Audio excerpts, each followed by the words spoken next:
Y no es realmente el tamaño del búnker o la cantidad de manuales o directrices de parte de los diferentes ejércitos. Es lo que piensan los líderes en Rusia, en Ucrania, en Occidente, sobre el tema de la guerra que llevaba para un año en Ucrania. No es el posicionamiento de las tropas, ni que los uniformes sean nuevos o que tengan cantidad de sea rations para sus tropas, o la calidad de sus sistemas de informática o de radiocomunicación. Es lo que quienes están encargados, los generales, los coroneles, los líderes de estas Fuerzas Armadas, lo que esté en sus mentes en el momento de tomar las decisiones, lo que afecta a lo que está ocurriendo en Ucrania. Y pueden mostrar su cara de mando, de saber para dónde van, porque el hecho de reunirse en una base estadounidense en Alemania significa que por estar esta base en Alemania y por ser generales o altos mandos quienes van a participar en esta reunión, esto significa que se va a encontrar una solución a este conflicto, pero lo que piensan realmente solamente aquellos que dan las decisiones finales, como la de hundir el botón rojo o de dar una orden a última hora de un movimiento naval, movimiento aéreo, movimiento de infantería, disparo de misiles, de drones a última hora. Esos hombres y mujeres son quienes están manejando este conflicto en Ucrania. Hoy vemos a Rusia moviendo sus ojivas nucleares por todo el mundo como estrategia de Rusia, con el tema del submarino Belgorod y del torpedo Poseidón, que son dos cosas diferentes. Este es el torpedo, este es el torpedo, este es el submarino Belgorod. Este es el torpedo Poseidón con ojivas nucleares. Este es el vehículo que lo transporta el submarino Belgorod. Esta noticia del día de hoy, que Rusia ya tiene en sus activos, ya ha fabricado estos torpedos, drones submarinos con ojivas nucleares, como ven en pantalla, es la noticia de última hora. Rusia tiene armas nucleares en movimiento marino, tanto por encima del mar como por debajo del mar. Occidente se prepara a enviar tanques de alta precisión al territorio ucraniano, al mismo sector, al mismo país, al mismo espacio geográfico, versus Rusia envía sus armas nucleares a navegar por todo el mundo. Dos modos de pensar diferentes. En el día de hoy aparece la noticia de estos torpedos a raíz de la noticia de que Ucrania envió drones para atacar a Sebastopol en Crimea y que la noticia fue que no ocurrió nada. Claro que otros especialistas militares, y me parece interesante el planteamiento, dicen que Ucrania envió estos drones para analizar la respuesta de parte de Rusia, para ubicar en esta triangulación maliciosa desde donde venía la defensa a Crimea de parte de Rusia. Conjeturas van, conjeturas vienen.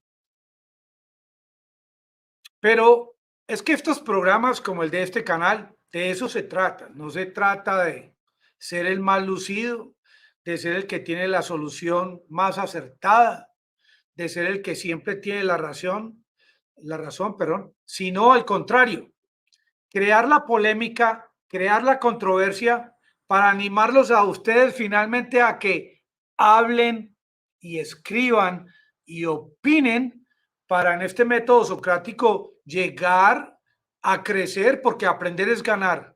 Es lo único que yo busco por este canal.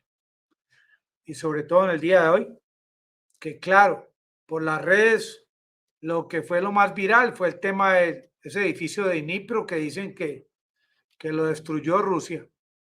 Y este funcionario ucraniano está en la mira de Raimundo y todo el mundo. Este funcionario ucraniano que dio la noticia de que fue un misil de defensa antiaérea de Ucrania quien causó la desviación de este misil KH-22 de la época de la Unión Soviética, lo desvió y cayó, impactó en este edificio, más de 30 muertos, todavía están buscando a más de 40 y va a ser el plato fuerte ahora en esta reunión el 20 de enero en Alemania, en Ramstein, el plato fuerte donde se va a mostrar a la audiencia participante, miren las atrocidades que causa Rusia, necesitamos más tanques, necesitamos más sistemas de defensa antiaérea. Pero esto parece como un cuento, que alguien me preguntó en estos días que mi hija quiere que yo saque un curso sobre el tema de la memoria. Y un amigo me preguntó, hombre, ¿eso de qué se trata? Yo le hablé con Natalia, escríbale al WhatsApp. Y insistió, yo la memoria se trata de contar un cuento. Y el hombre como que entendió. Yo pregunto a estas alturas, ya llegando a un año de esta guerra, porque Zelensky no quiere negociar. Zelensky, mientras Putin sea presidente de Rusia, no quiere negociar. Punto final. Entonces yo le pregunto, por ejemplo, a los ciudadanos, hombres y mujeres de Kiev, capital de Ucrania, una pregunta muy humilde de este humilde servidor desde Medellín, Colombia. Ustedes, amigos de Kiev, han visto lo que ha ocurrido contra su ciudad en los últimos meses, sobre todo desde el mes de octubre. Ataques masivos con drones, misiles, destrucción de subestaciones, estaciones energéticas, pérdidas humanas. Ustedes en Kiev, muchos de ustedes están sin calefacción, sin agua potable y hace mucho frío. Si para mí frío es 18 grados centígrados, ¿cómo será para ustedes 3 grados centígrados? Yo pregunto, amigos de Kiev, se trata del tema de las regiones anexadas recientemente por Rusia. Ustedes, habitantes de Kiev, en cuanto al tema de su seguridad, su derecho a la luz, a la energía, al agua potable, a alimentos de todo el mundo, ¿cuánto están ustedes dispuestos a negociar con Rusia con respecto al tema de las regiones anexadas? Si no me entienden, les explico.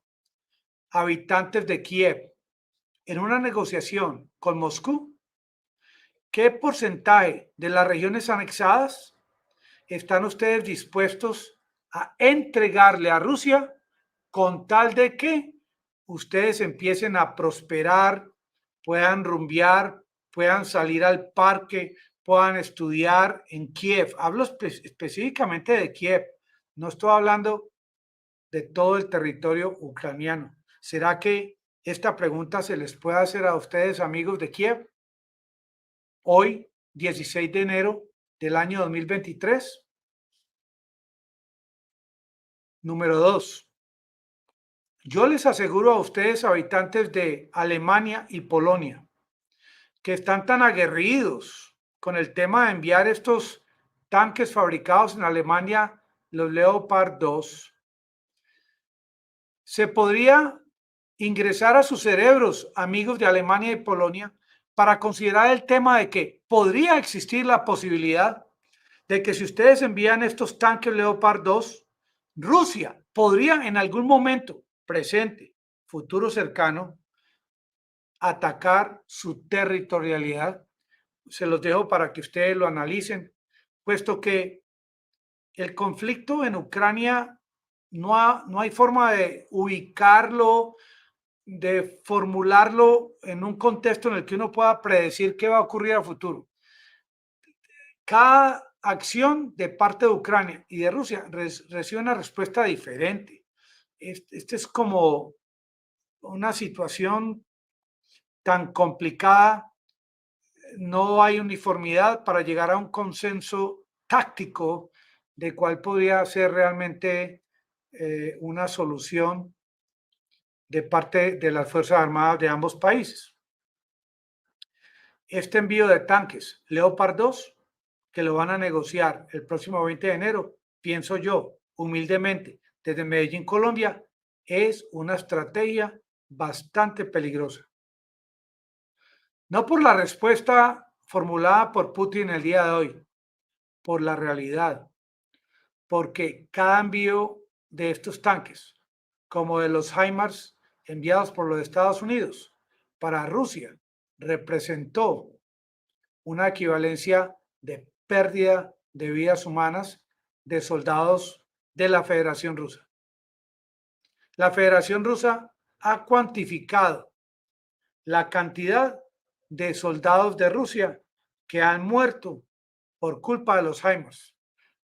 También han evaluado lo que podría ocurrir en este esquema táctico que lo realiza en el Pentágono y en estos think tanks, en estas reuniones de altos mandos de la OTAN.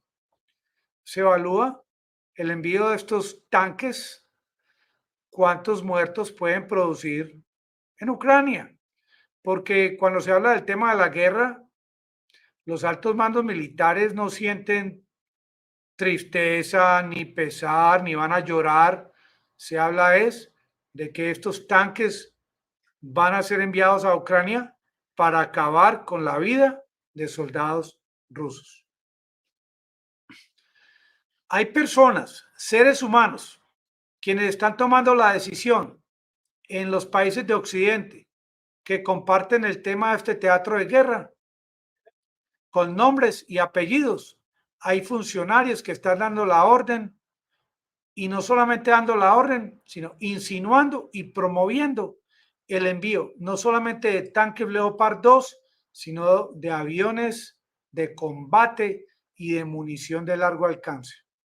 Así como en el día de hoy, desde Ucrania, se envió un comunicado al mundo de quiénes fueron estos funcionarios rusos, militares, que tuvieron que ver con el ataque a este edificio en Dnipro, sin tener en cuenta realmente qué ocurrió. De la misma manera, Rusia ubica a cada segundo y minuto quiénes son estos funcionarios de Occidente que promueven el envío de estas armas tan peligrosas, estas armas de tanta precisión que podrían, una vez que lleguen a Ucrania, acabar con la vida no de cientos, sino de miles de soldados rusos. Y lo que viene o lo que podría venir es que algunos de estos funcionarios empiecen a caer por las ventanas. Esto es la realidad. Esto ha ocurrido y esto lo deben tener muy en cuenta. Se los digo yo desde Medellín, Colombia, como una posibilidad de lo que pudiese ocurrir. Yo me acuerdo hace unos meses que Estados Unidos estaba tan pendiente del tema del acuerdo nuclear con Irán y que viajaban a Viena y que criticaban a Trump porque salió del mismo acuerdo en el año 2018. Hoy en día, qué país occidental cuestiona el tema nuclear en Rusia? Rusia envía al Belgorod, este submarino equipado con estos torpedos Poseidón, con ojivas nucleares de gran alcance. ¿Y quién cuestiona a Rusia? Pero si fuese Irán, estuviesen inspeccionando su territorialidad, buscando centímetro a centímetro donde hay indicios de uranio enriquecido. Parece que el tema nuclear tiene mucho que ver con el color de los ojos y el color de la piel. A Israel, por ejemplo, no se le cuestiona sus programas nucleares, ni a Rusia,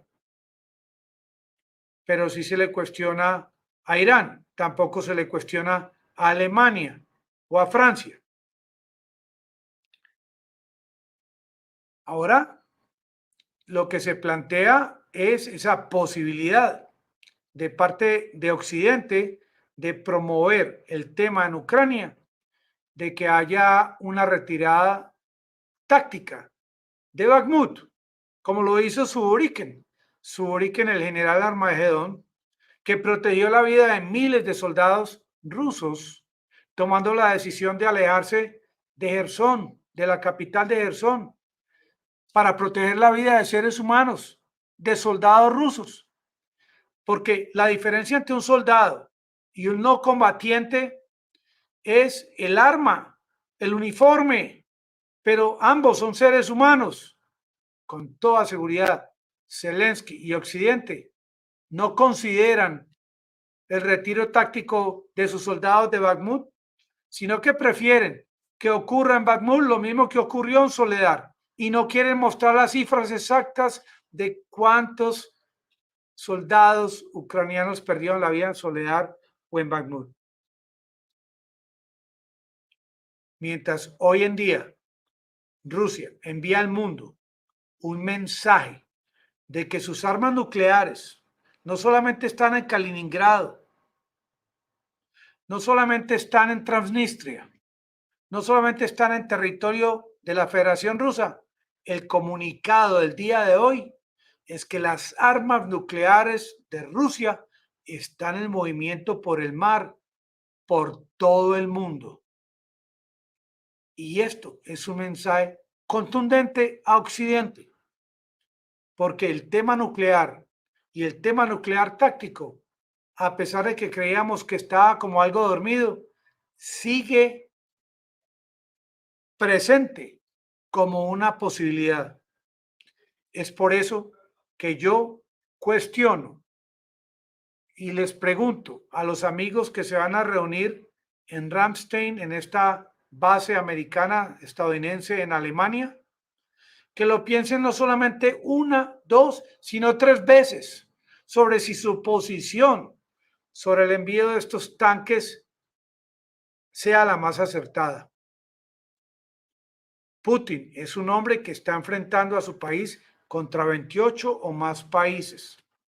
Y Putin, como ser humano, sea ruso, sea alemán, estadounidense, como ser humano, tiene un cerebro y una paciencia y un corazón y una estamina y un modo de pensar igual a los de los demás habitantes del planeta Tierra, más de 7.500 millones de habitantes. ¿Hasta cuándo van a acosar a un hombre como Vladimir Putin para que continúe siendo sensato? ¿Hasta cuándo lo van a estresar, a presionar para que continúe siendo una persona que piensa bajo los términos de la lógica y de la ética? Él es un ser humano que en cualquier momento puede fracturarse y pensar de pronto en un acoso producido por Occidente, de una forma que podríamos, los habitantes de todo planeta Tierra,